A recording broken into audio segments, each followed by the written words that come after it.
औज़ बिल्लाहि मिनश शैतानिर रजीम, बिस्मिल्लाहिर रहमानिर रहीम। अस्सलाम वालेकुम नाज़रीन, मैं हूँ आपका होस्ट इदरीस नाज, आप देख रहे हैं नाज़ बरदारियाँ। मोहतरम नाज़रीन, दुनिया में मुख्तलिफ़ अलूम हैं, हम हासिल करते हैं, हमारे बच्चे हासिल करते हैं, हमारी जनरेशन हासिल करती हैं सिर्फ़ इसलिए कि हमने मुल्क और कौम की खिदमत करनी है। डॉक्टर्स बनते हैं, इंजीनियर्स बनते हैं, जजेस बनते हैं, पॉलिटिशियंस बनते हैं, सनतकार बनते हैं, लेकिन वो सब कुछ होता है जब आप तालीम हासिल करते हैं, मुख्तलिफ़ शोबों की तालीम हासिल करते हैं, तो फिर आप पाकिस्तानी बनते हैं, मुआशरे के मुफीद कारकुन बनते हैं और मुआशरे के मुफीद शहरी बनते हैं। मोहतरम नाज़रीन, मेरे साथ ऐसे दो नौजवान मौजूद हैं जो कानून की डिग्री हासिल कर रहे हैं, जो लॉ की डिग्री हासिल कर रहे हैं, और वो चाहते हैं कि वो बड़े होकर जब वो पढ़ लिख जाएँ तो वो फिर इस मुल्क और कौम की खिदमत करें, लेकिन वो बड़े होकर जस्टिस भगवान दास जैसे बड़े जजेस बने और बड़े कानूनदान बने। उनके बहुत सारे ख्वाब हैं। आज हम उनसे गुफ्तगू करेंगे और उनसे पूछेंगे कि बेटा आपके ख्वाब क्या क्या हैं, आपने कानून ही को क्यों चूज़ किया, आप क्यों लॉ की तालीम हासिल कर रहे हैं और आपकी गोल क्या हैं। मेरे साथ मौजूद हैं जनाब फरीद खान साहब और मेरे साथ मौजूद हैं जनाब असद अली बाजवा साहब। तो इन दोनों से हम बात करेंगे। अस्सलाम वालेकुम। वालेकुम अस्सलाम। अल्लाह का लाख शुक्र। फरीद आप कैसे हैं? आप ठीक हैं? अल्हम्दुलिल्लाह सर। और असद आप कैसे हैं? अल्हम्दुलिल्लाह सर, आप सुनाएं, आप ठीक हैं? माशाल्लाह अल्हम्दुलिल्लाह। अच्छा, सबसे पहले मैं फरीद आपसे क्वेश्चन करूंगा। फरीद खान, आपने ये क्यों चूज़ किया? मतलब आप डॉक्टर बन सकते थे, आप इंजीनियर बन सकते थे, आपने ये क्यों चूज़ किया कि मैंने लॉ की तरफ जाना है, मैंने लॉ की डिग्री तालीम लेनी है, LLB करना है, और उसके बाद मैंने ये ज़हन में क्यों आया? पहले से घर में कोई इंस्पायरेशन थी, कोई आपके घर में वकील था, क्या था? सर सबसे पहले तो मैं ये कहना चाहूँगा कि लॉ की जो फील्ड है तो बहुत अच्छी, ठीक है, लेकिन अपना माइंडसेट होता है बंदे का कि मैंने किस फील्ड में किसको चूज़ करना है, ठीक है। हमारे ख़ानदान में पहले भी वकला हैं, ठीक है, रिलेटिव्स हैं, कज़न हैं, ठीक है, उन्होंने भी यही फील्ड ज्वाइन की और मुझे ये शौक़ था, ये जज्बा मेरे अंदर था कि मैंने मैट्रिक लेवल से मेरे अंदर जो है ना ये जज्बे थे कि यार मैंने ना वकील बनना है, ठीक है। दूसरी फील्ड में इसलिए नहीं गया कि ये थोड़ी इंटरेस्टिंग भी थी, मुझे इंटरेस्ट था इन चीज़ों में खोज करने का, इन चीज़ों को अच्छे तरीके से टैकल करने का कि कैसे मतलब इन चीज़ों को डील किया जाता है, कैसे कानून के मुहाफ़िज़ कैसे बना जाता है, ठीक है, कानून को कैसे लेके चला जाता है, लोगों को इंसाफ कैसे दिलवाया जाता है। इन चीज़ों को जो है ना मद्देनज़र रखते हुए मैंने ना लॉ की फील्ड। ये बड़ी बात है कि आपके ज़हन में था कि लोगों को इंसाफ दिलवाना है। इस वक्त हमारे मुआशरे में सबसे ज़्यादा जो ज़रूरी चीज़ है, लोग जिसमें पिसे हुए हैं उनको इंसाफ नहीं मिल रहा, तो आपका ये एम है कि मैंने लोगों को इंसाफ दिलवाना, ये तो बहुत बड़ा मिशन है, एक ये इबादत है। अच्छा, यही सवाल असद अली बाजवा मैं आपसे करना चाहूँगा, आपके ज़हन में क्या आया, आपने क्यों इस फील्ड को चुना है कि आप इस शोबे में आएंगे, वकील बनेंगे और इसी शोबे में आएंगे? और भी तो बहुत सारे थे। जी सर, मैं इससे पहले एक्स बैंकिंग एम्प्लॉय रह चुका हूँ बैंक ऑफ पंजाब में। अच्छा और जी। मेरी वालदा की ख्वाहिश थी कि उनका बेटा जो है वो एक अच्छा वकील बने। अच्छा जी। और मैं अपनी मॉम की जो ख्वाहिशात हैं उनको मद्देनज़र रखते हुए बहुत हुआ वालदा का ख्वाब पूरा करने जी कि मेरी वालदा का ख्वाब था कि मेरा बेटा एक अच्छा वकील बने। और कुछ मुझे भी किसी चैनल के ऊपर सेशन कोर्ट्स और कचहरी वगैरह में जाने का मौका मिला, तो मैंने वहाँ पर देखा कि लोगों को जो इंसाफ है वो उस तरह से मुहैया नहीं किया जा रहा। लोग इंसाफ के लिए वेटिंग लिस्ट इसी तरह में उनकी लाइफ गुजर रही है। तो मेरा ये पॉइंट ऑफ व्यू है कि मैं वहाँ पे अच्छे चैनल के ऊपर लोगों को इंसाफ मुहैया कराने के लिए कोशिश करूँगा और साथ अपनी वालदा की जो मेरी उनकी नेक तमन्नाएं और नेक दुआएं हैं मैं उनको इंशाल्लाह पूरा करूँगा और उनके इस ख्वाब को पूरा करने के लिए मैं इस फील्ड में आया। बहुत बड़ी बात है कि अपनी वालदा का। अच्छा फरीद, एक बात है, हमारे जो वकला हैं अब वो एक पेशी के करोड़ों रुपए लेते हैं, जब आप सुप्रीम कोर्ट में पेश होते हैं, हाई कोर्ट में पेश होते हैं, तो हमारे वकला ऐसे हैं। तो कहीं आपके ज़हन में ये तो नहीं था कि इसमें पैसा बहुत ज़्यादा है और पैसे के लालच में आप इस तरफ आ गए हों? नहीं सर, अल्हम्दुलिल्लाह घर से भी ठीक है, ठीक है, मामलात बेहतर हैं, ठीक है, अल्लाह का शुक्र है।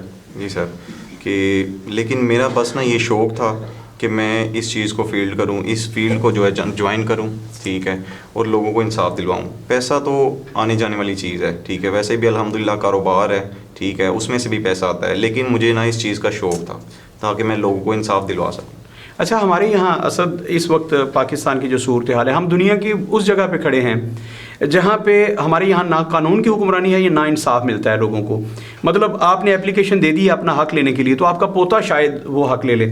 हमारे यहाँ लोगों को सज़ाए मौत हो गई है, उसकी सज़ाए मौत पर इम्प्लीमेंट हो गया और उसके बाद इंसाफ आया जी ये बेगुनाह से बरी कर दिया जाए।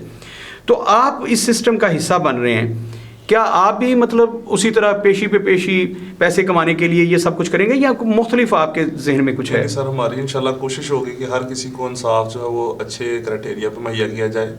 ताकि कोई भी बंदा जो है ना वो इस तरह पेशियों के लिए खजल खुआरी और धक्के ना खाने पड़े उनको, और जो राइट होगा इंशाल्लाह हम हक की आवाज़ उठाएंगे और हम इंशाल्लाह हक के साथ खड़े रहेंगे और हर लिहाज से हक की जो है ना वो भरपूर जो है नारा वो बुलंद करेंगे।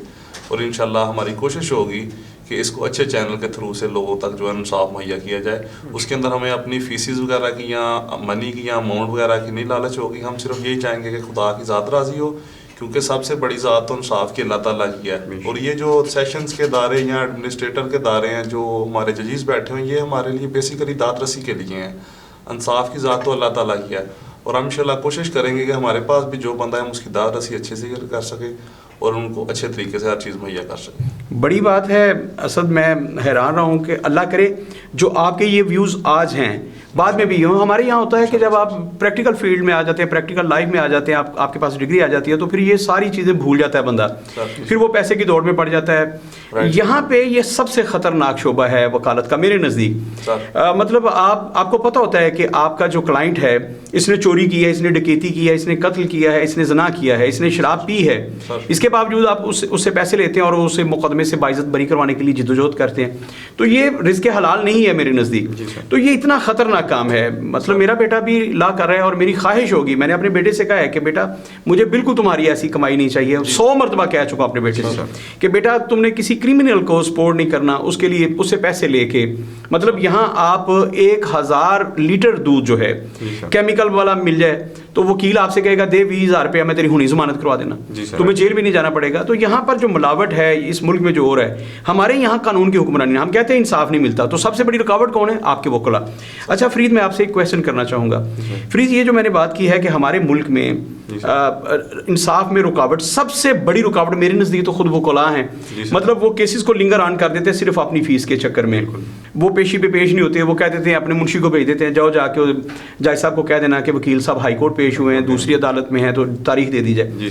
तो जो इंसाफ में ताख़ीर है उसमें सबसे बड़ी रुकावट तो मुझे खुद वकला लगते हैं। तो आप जब प्रैक्टिकल लाइफ में आ जाते हैं, जब आएंगे, अल्लाह करे कि आप बहुत जल्द आ जाएं, जब आप आ जाएंगे आप वकालत करेंगे तो आप ही ऐसे ही हरबे इस्तेमाल करेंगे? नहीं सर, इंशाल्लाह हम लोगों को बताएंगे कि जो हमने ये फील्ड ज्वाइन की है, ठीक है, इनसे लोगों को जल्द से जल्द इंसाफ दिलवाया जाए, और जो नाजायज़ करेगा उसके साथ स्टैंड नहीं लेंगे, ठीक है, और ना ही हम फ़ीस की लालच के पीछे भागेंगे, ठीक है, बल्कि हम लोगों को इसके जो है ना हरासमेंट, अगर वो चाहते हैं कि हम लोग जो है ना इसमें से बरी हो सकें, वो करा भी, उसने जो है ना वो किया भी हो, लेकिन हम जो है ना उसका साथ नहीं देंगे। जिसने जुर्म किया है जितनी मर्जी भारी फीस दे, आप उसको सपोर्ट नहीं करेंगे? उसको सपोर्ट नहीं करेंगे। बिल्कुल ठीक है, आप उसी के साथ जाएंगे जो बंदा बेचारा बेगुनाह है। इंसाफ के लिए सर हम 100% साथ जाने के लिए तैयार हैं और इंशाल्लाह जाएंगे भी।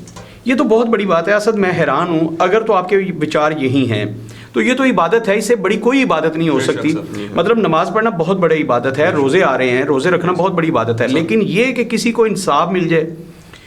आप जिस तरफ जा रहे हैं, यहाँ पे मैं कहता हूँ जो जज होता है ना उसके पास खुदाई इख्तियारात हैं। लोग हैरान होते हैं कि यार इतना बड़ा जुमला क्या है भाई, किसी की जान का फैसला कर देना, किसी की ज़िंदगी का फैसला कर देना, ये सिर्फ खुदा के हाथ में है। लेकिन जजेस यहाँ बैठ के फैसला करते हैं कि फ़लाँ को सजाए मौत दे दो, इसने इस लेवल का जुर्म किया, तो आपके पास खुदाई इख्तियार है। तो आप ये इख्तियार, हम वकला ही होते हैं ना जो बाद में फिर जजेस बनते हैं, तो अगर आपको ऐसा मौका मिलता है बाद में आप जज बन जाते हैं और आपके पास इख्तियार आता है, तो क्या आप सचमुच वो इंसाफ का जो तराजू है वो पकड़ के बैठेंगे, या वहाँ भी आप पैसे लेंगे या सिफारिश और दबाव? बेशक सर, इज़्ज़त अल्लाह है, इज़्ज़त मेरे अल्लाह ताला के हाथ में है, इज़्ज़तें अल्लाह ताला की ज़ात अता फरमाती है, किसी इंसान के हाथ में नहीं है।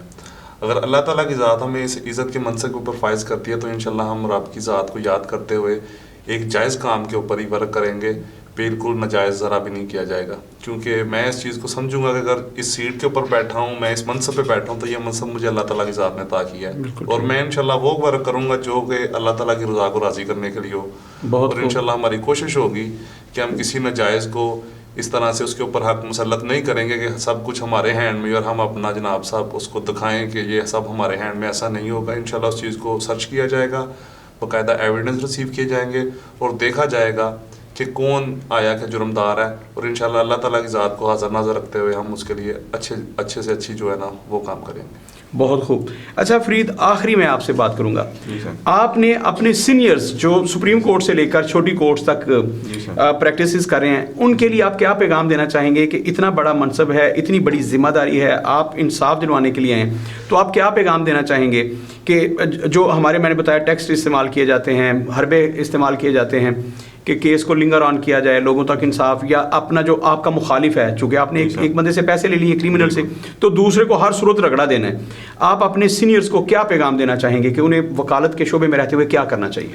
سر میں اپنے سینئرز کو یہی پیغام دینا چاہتا ہوں کہ جو ہمارے سینئرز ہیں, ٹھیک ہے, وہ ملزمان جو ہیں ان کو سزا دلوائیں, ٹھیک ہے, لیکن جو مدعی ہیں ان کا انصاف دلوایا جائے ان کو. بالکل, جو بے گناہ ہیں, جو بے گناہ ہیں ان کو بھی انصاف دلوایا جائے, اور جو مدعی ہیں ان کو ان کا رائٹ دلوایا جائے. رائٹ دلوایا جائے, جی سر. اور یہ کرمنلز ہیں, جی سر, کرمنلز دیکھیں سر, جو کرمنلز ہیں ان کو تو وکلا جو ہمارے سینئرز ہیں, فیس کے لیے تو میں یہ پیغام دینا چاہوں گا کہ فیس کے پیچھے نہیں بھاگنا چاہیے, بلکہ یہ دیکھنا چاہیے کہ انسان کو اپنا جو ہے اس کا حق دیا جائے. ٹھیک ہے, اور اس کے پیچھے بھاگنا نہیں چاہیے. جو کرمنل رزق جو آپ کے نصیب کا وہ آپ کو ہر صورت ملنا ہے. بے شک سر, مل جائے گا, 100% مل جائے گا. اچھا فرید اسد علی, آپ سے یہی کویشچن میں ذرا پلٹا کے کروں گا. ان سے تو کیا نا جو سینئر ہیں آپ ان کے لیے, جو آنے والے وکلاء ہیں, آپ کیا انہیں ریکمینڈ کریں گے, اور ان کے لیے کیا آپ کا پیغام ہے, جو نئے لوگ آ رہے ہیں اس فیلڈ میں, اس شعبے میں, ان کے لیے آپ کا کیا پیغام ہے؟ میرا ان کے لیے یہی پیغام ہے کہ جو ہمارے معاشرے میں اس وقت جس طرح سے ہمارا یہ پاکستان سرکل میں ورک کر رہا ہے, اس دوران وکلا کی جو فیلڈ ہے وہ بہت اچھی فیلڈ ہے, ان کو جوائن کرنا چاہیے, اور آ کے جو حق ہے, جو رائٹ ہے, اس کی آواز کو سر بلند کرنا چاہیے, نہ کہ آ کے اپنے سینئرز کے ٹولز بن جائیں جو کہ آپ کو مس ٹولز یوز کرتے رہیں اور دین آپ کے ہاتھ میں کچھ بھی نہ آئے. تو میں ان کو یہ پیغام دوں گا اور یہ مشورہ دوں گا کہ جب آپ آئیں فیلڈ میں تو پراپرلی پریپیئر ہو کے آئیں اور حق کی آواز بلند کر کے اور حق کا ساتھ دیں, نہ کہ جس طرح سے ان کے سینئرز لگے ہوئے ہیں, کیونکہ ساری چیزیں معاشرے میں ایک جیسی نہیں ہوتی, اچھے لوگ بھی ہوتے ہیں, برے لوگ بھی ہوتے ہیں, تو اس لیے چاہیے کہ اچھائی کا ساتھ دیں تاکہ آپ کا نام اچھوں میں شامل ہو سکے. بہت خوب. میں فرید خان آپ کو اور اسد علی باجوہ آپ دونوں کا تہہ دل سے ممنون ہوں کہ آپ تشریف لائے FM نیوز پہ اور آپ نے گفتگو کی. بہت شکریہ آپ کا. محترم ناظرین, آپ نے فرید خان اور اسد علی باجوہ کی گفتگو سنی ہے.